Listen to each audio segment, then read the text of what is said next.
How to delete all of your reposts on the TikTok at once. So let's get started. So you have to go and open up your TikTok application. Now from here you have to click into your profile icon and go in the repost section.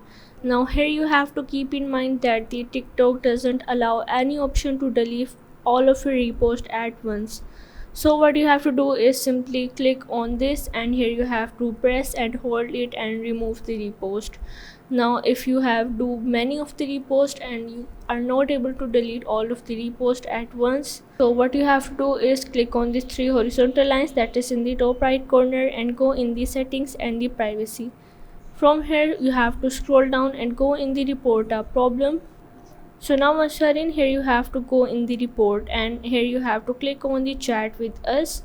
Now once you are in here, you have to write that you want to delete all of your reposts on the TikTok at once, and you have to add your username and your email address.